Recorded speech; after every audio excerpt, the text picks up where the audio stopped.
Class 10th mathematics कक्षा 10वीं गणित अध्याय 6 त्रिभुज यूनिट 6 ट्रायंगल्स। आज हम प्रश्नावली 6.4 एक्सरसाइज 6.4 को सॉल्व करेंगे। मैं Deepak Kumar TGT non medical government senior secondary school team Shimla आपका स्वागत करता हूं। आज हम प्रश्नावली 6.4 के प्रश्नों का हल करेंगे। मेरा पहला प्रश्न है, मान लीजिए त्रिभुज ABC समरूप त्रिभुज DEF है और इनके क्षेत्रफल क्रमशः 64 वर्ग सेंटीमीटर और 121 वर्ग सेंटीमीटर है। यदि EF बराबर है 15.4 सेंटीमीटर हो तो BC ज्ञात कीजिए। Let triangle ABC similar triangle DEF and their areas be respectively 64 centimeter square centimeter and 121 square centimeter. If EF equal to 15.4 centimeter find BC। आपको बोला गया कि दो त्रिभुज दिए गए हैं और उनका एरिया भी दिया गया है। तो सबसे पहले हम यहाँ पे ट्रायंगल बना देते हैं। ये मेरा ट्रायंगल ABC ले लिया मैंने और इसका जो एरिया है वो कितना है 64 स्क्वायर सेंटीमीटर। और साथ ही साथ दूसरा ट्रायंगल ले लिया है DEF ले लिया है और इसका एरिया आपके पास 121 सेंटीमीटर है, 121 वर्ग सेंटीमीटर है। तो जब इसे हम सॉल्व करेंगे तो हमारे पास दिया हुआ है, गिवन है, एरिया ट्रायंगल ABC का इक्वल टू 64 स्क्वायर सेंटीमीटर और एरिया ट्रायंगल DEF का इक्वल टू 121 स्क्वायर सेंटीमीटर है। और साथ ही साथ आपको दिया गया था EF आपके पास दिया गया था 15.4 सेंटीमीटर और BC आपको निकालना था। तो आप देख सकते हैं यहाँ जो E से लेकर F तक की दूरी है वो 15.4 सेंटीमीटर दी गई है, हमें निकालना है BC। अब ये रिलेशन बताया गया है दो ट्रायंगल्स के बीच में, तो इसके ऊपर हमने थ्योरम्स अभी सॉल्व की थी। तो हमारा पास जो थ्योरम है, थ्योरम 6.6 प्रमेय 6.6, वो कहती थी area triangle ABC upon area DEF equal to AB upon DE का whole square equal to BC upon EF का whole square equal to CA upon DF का होल स्क्वायर। इसका मतलब है कि जब दो समरूप त्रिभुज होंगे तो उनके क्षेत्रफलों का जो अनुपात होगा वो उसकी संगत भुजाओं के अनुपात के वर्ग के बराबर होगा। तो इस तरह से लिखा जाता था। आपके पास यहाँ रेशियो लिख लिया दोनों के एरिया का और साथ में संगत भुजाओं का रेशियो करके उसका वर्ग कर दिया, उसका अनुपात करके उसका वर्ग कर दिया। तो हम यहाँ देख सकते हैं हमारे पास सिर्फ BC और EF की बात हुई है, ABDE की थी, तो हम ये BC अपॉन EF वाला लेंगे सिर्फ। तो area ABC upon area DEF equal to BC upon EF का होल स्क्वायर, ये दिया हुआ था आपके पास। और साथ ही साथ आपके पास एरिया ABC का जो एरिया था वो था 64 सेंटीमीटर स्क्वायर, तो 64 लिख लिया है अपॉन एरिया DEF का वो 121 सेंटीमीटर स्क्वायर था, 121 लिख लिया है इक्वल टू BC का BC अपॉन EF की वैल्यू दी गई थी 15.4 और उसका हमने क्या कर दिया, दोनों का होल स्क्वायर कर दिया है। अब इसे हम जब सॉल्व करेंगे तो आपके पास BC अपॉन 15.4 का स्क्वायर था, जब वो आपके पास शिफ्ट होगा तो आपके पास अंडर रूट बन जाएगा, अंडर रूट 64 अपॉन 121 आ जाएगा। जब स्क्वायर आपके पास निकलता है तो आपके पास वो क्या बन जाता है, स्क्वायर रूट बन जाता है। तो अब आपके पास आ जाएगा BC अपॉन 15.4 इक्वल टू 64 का अंडर रूट आपके पास 8 होता है, 121 का 11 होता है। तो इससे सॉल्व करना आसान था, इसलिए हमने इसको स्क्वायर रूट में बनाया था ऊपर। तो 8 अपॉन 11 आ गया। अब BC equal to 8 multiply 15.4 upon 11, तो ये 15.4 शिफ्ट हो गया राइट हैंड साइड में, तो मल्टीप्लाई करेगा तो 15.4 आ गया आपके पास और अपॉन में 11 आ गया है। तो BC इक्वल टू 8 मल्टीप्लाई 1.4 आएगा। जब आप 11 से 15.4 को डिवाइड करोगे तो आपके पास आ जाएगा 1.4, भाग करोगे तो 1.4 आएगा। तो BC की वैल्यू जो निकल कर आई है BC इक्वल टू 11.2 सेंटीमीटर। तो इस तरह से हम दो समरूप त्रिभुजों का जब हमें क्षेत्रफल मालूम हो तो उसकी संगत भुजाएं की जो दूरियां होगी वो हम निकाल सकते हैं जब हमें एक दूरी दी हुई हो। तो अब हम क्वेश्चन नंबर 2 करेंगे जो मैंने लिया है, यदि दो समरूप त्रिभुजों के क्षेत्रफल बराबर हो तो सिद्ध कीजिए कि वे त्रिभुज सर्वांग होते हैं।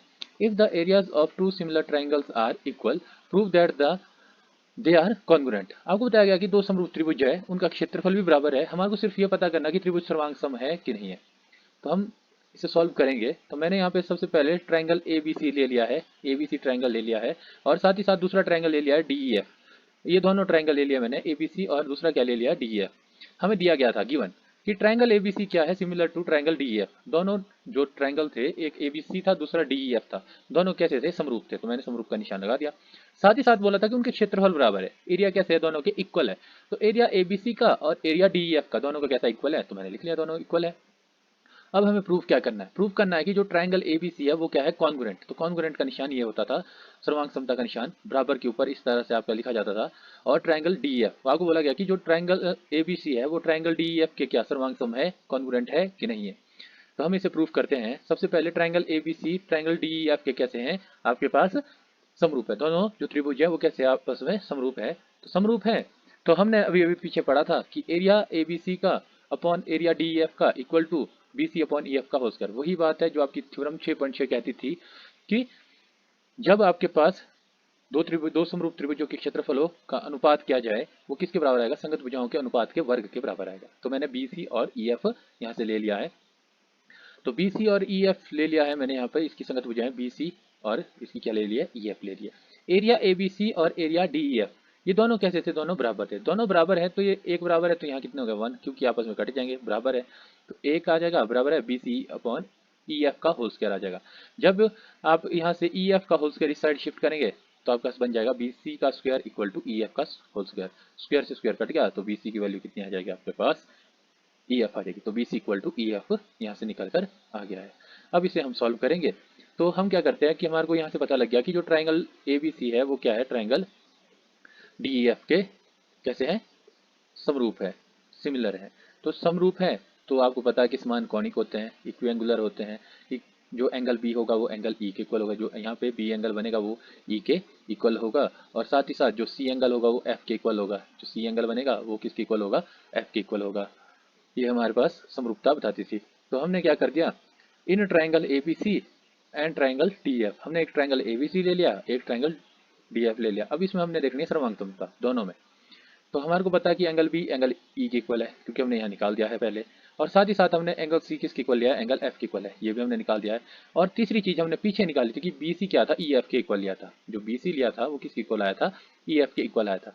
तो जब आपके पास इस तरह से तीन कंडीशन सेटिस्फाई करती है, जो ट्रायंगल एबीसी है वो क्या होगा, कॉन्ग्रुएंट टू ट्रायंगल डीईएफ होगा। समरूप होने के साथ साथ क्या होंगे, वो सर्वांग सम भी होंगे। किसकी वजह से, A S A, angle side angle. तो देख सकते हैं आप, दो एंगल और साथ में एक साइड।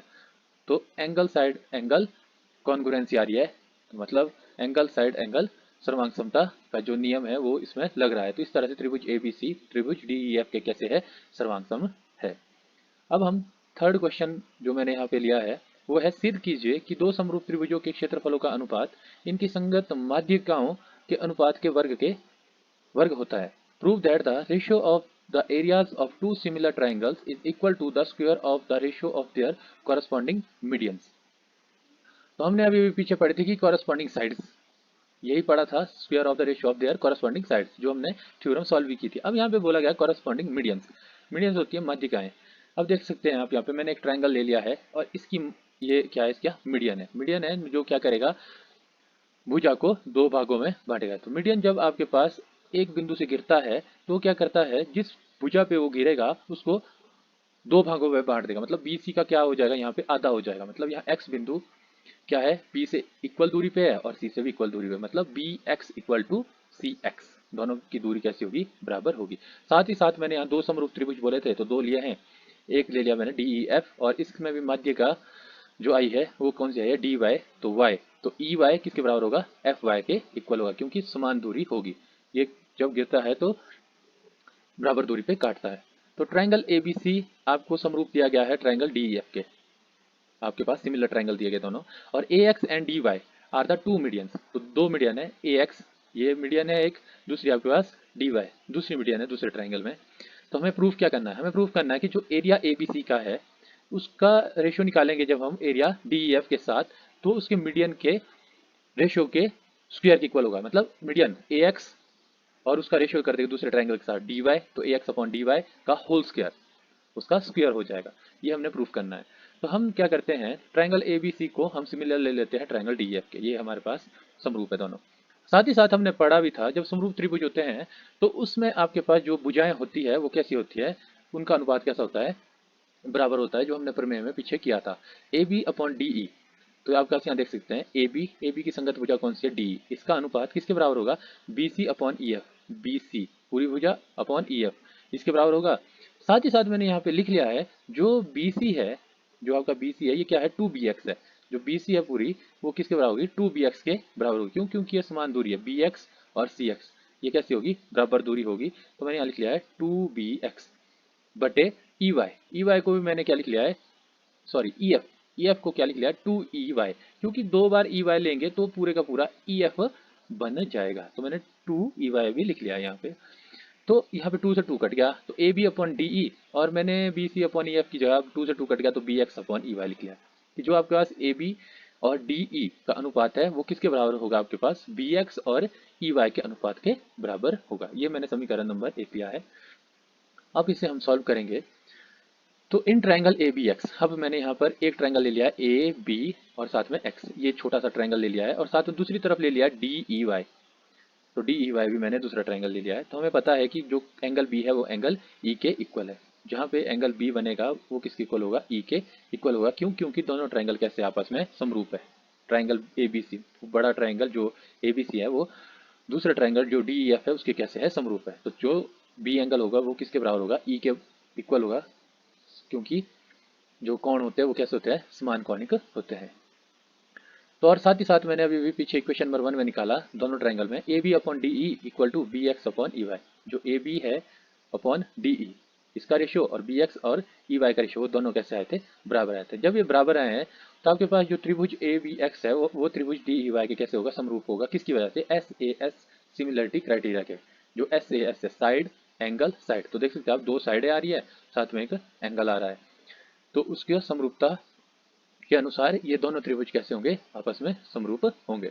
तो अब मैं लिख सकता हूँ A B upon D E is equal to A X upon D Y. तो आपके पास मैंने क्या लिखा, अभी हमने ऊपर लिखा था B X upon E Y, मैंने लिखा था बी से एक्स अपॉन ई वाई। तो आपको पता है जब समरूप त्रिभुज होते हैं, समरूप त्रिभुजों की तीनों जो भुजाएं का अनुपात होता है, संगत भुजाओं का अनुपात होता है वो कैसा होता है, बराबर। तो ए बी की संगत भुजा थी डी ई इसका अनुपात, और बी एक्स की संगत भुजा थी ई वाई इसका अनुपात, और साथ ही साथ ए एक्स की जो संगत भुजा होगी वो कौन होगी, डी वाई।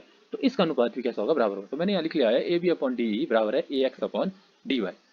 तो ये मेरे पास समीकरण नंबर 2 आ गया है। साथ ही साथ मैं लिख सकता हूँ कि दो समरूप त्रिभुजों के क्षेत्रफलों का अनुपात इनकी संगत भुजाओं के अनुपात के वर्ग के बराबर होता है।